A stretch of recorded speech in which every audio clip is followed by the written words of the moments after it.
Good morning, my friends. Happy Thursday.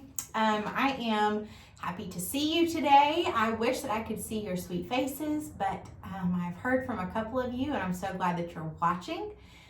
This is so fun. I've talked with a couple of you about your packets that you've been completing. I do want to talk about this before we get into our book.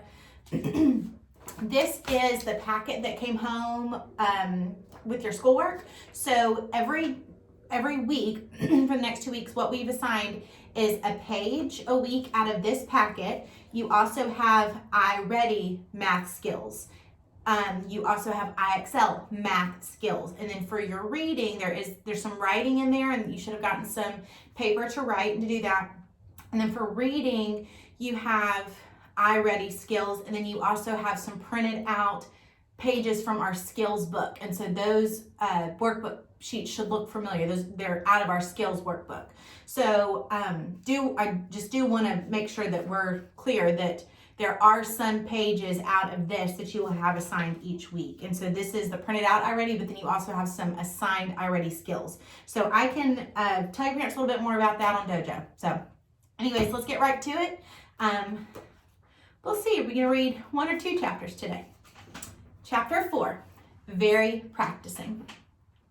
After school, I run all the way home from my bus stop. That's because Grandma Miller babysits me in the afternoon, and I wanted to tell her about carnival night. Hey, Grandma Miller, it's me. It's Jenny B. Jones, your grand girl. I've got some important news for you. There's going to be a carnival at my school, and I can win 100 prizes at that thing. Grandma Miller hurried out of Baby Ollie's room. She looked grumpy at me. Shh, Jenny B, not so loud. I just put the baby down for his nap. My shoulders got very slumping. Yeah, only I'm excited down here, Helen, I said. Then Grandma smiled a bit and she hugged me hello. And she also said not to call her Helen. Yeah, only I didn't even tell you the bestest part yet, I said, because Mrs. read me the kind of games they're going to play. And so now I can practice them at home. And I will be the bestest game winner of anyone. I hurried to the laundry room to get the clothespins.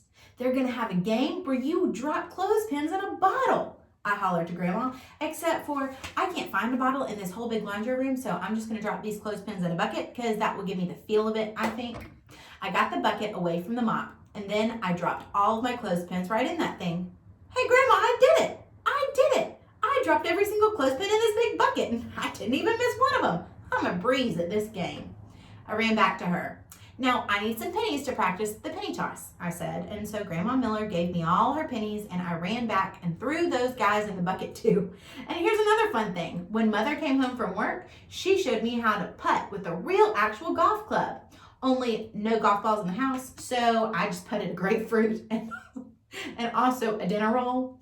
And guess what? That night at dinner, I didn't even growl about sitting on the telephone book because everything was going my way. That's why. Okay, I want to take a minute to pause and talk about what is a telephone book. I had this question whenever I was reading this book with my class last year. Ask your parents what a phone book is. Back whenever we used to have landlines, there was a phone that was attached to a wall that you had to call, and we didn't carry cell phones everywhere. We had phone books, and it was a big book, and it had everybody that lived in your town and the surrounding area. It had their name in alphabetical order, and it had their telephone number. And so you could open up the phone book and you could find somebody's phone number like in the phone book. But it was a really thick book, and so they'd get delivered, you'd have them at your house, and so you would look something up in the telephone book. So whenever she's saying that she sits on the phone book, that's what she's talking about. That's what a phone book is. So ask your parents about a phone book. And if you are not 8 years old and you're watching this, I cannot believe that's something that I have to explain. After we ate, Mother and Daddy cleaned up the dishes together. They weren't even paying attention to me. That's how come I sneaked into the bathroom to practice another game. It's called throwing sponges at Principal.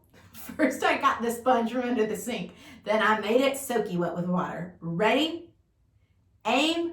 Fire! I said. Then I threw the sponge with all my might.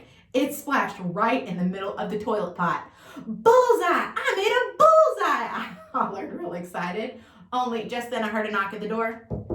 Jenny B, what are you doing in there? Open the door. Oh no, it was Mother. I was in big trouble, I think. My heart got very pumping on account of I'm not actually allowed to play in the toilet.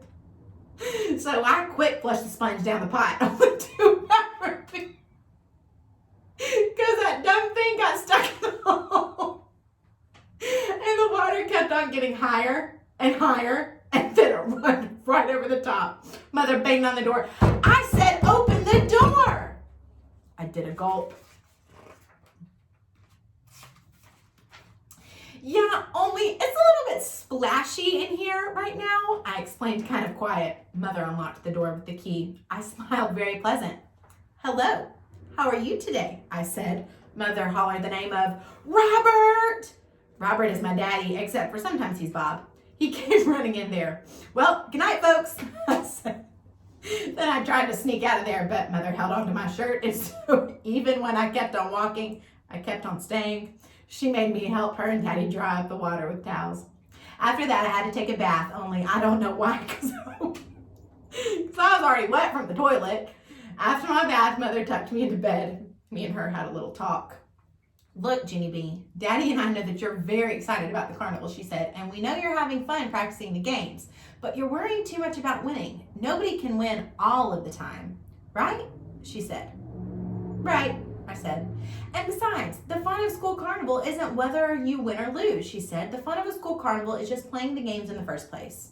Right? She said. Right, I said. So we'll go to carnival night on Friday and we'll have a great time. And we won't worry if we don't win any prizes at all. Right? She said. Right, I said. Mother kissed me goodnight. See you in the morning, she said. Right, I said. After she closed my door, I waited for her feet to walk away. Then I quick took out my flashlight from under my pillow and I shined it all around my room. First, I shined it on my dresser, then I shined it on my toy box, then I shined it on my brand new bookshelf Daddy made for me. I smiled and smiled. That's where I'm going to put them, I whispered just to myself. That is where I'm going to put my 100 prizes. Chapter 5. Stupid dumb carnival games.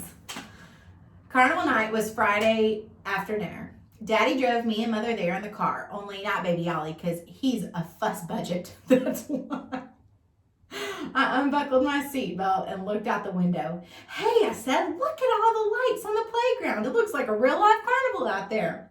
I looked harder, and guess what else? There are clowns at this place, only don't let them get near me, okay? Because clowns are not normal, I think.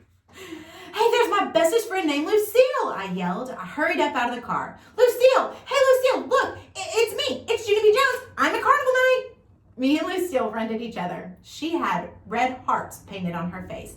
Look at me, Judy B. Look at how beauteous I am. I just got my face painted by Mrs. Hall, the art teacher. She puckered her lips up at me. And see my lips? My Nana put red lipstick on them so that they would match my hearts. Lucille's lips were shiny and slickish. I tried to touch the bottom one, but Lucille said, don't smudge me. Then Mother and Daddy caught up with me. Daddy had bought tickets for all the carnival games. Ready to get started? He said. Yes, I said, because I've been waiting for this exciting evening my whole entire career. I run and run till I found my most favorite game. Its name was putting the golf ball. There was a long green carpet there. The carpet had a little hole with a flagpole in it, and also there was a man standing holding golf clubs. I ran up to him. Guess what? I'm going to win a prize at this thing, I said, because I had been practicing my putting very hard. Good for you, said the man. Then he gave me a golf club, and he put a teeny white ball in front of me. It was the teeniest ball I ever saw. I looked at it for a real long time, then I tapped on him. I mostly just put grapefruit, I explained. The man did a frown at me. Hurry up, okay? There are other children waiting, he said. Yeah, only I can also use a dinner roll, I told him. Please, he grouched, just hit the golf ball. And so that's how come I felt pressure inside of me and I swung the golf club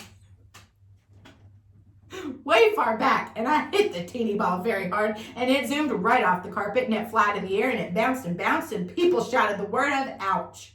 I quick gave the man back his golf club. Me and Mother and Daddy rushed out of there very fast. Mother looked upset.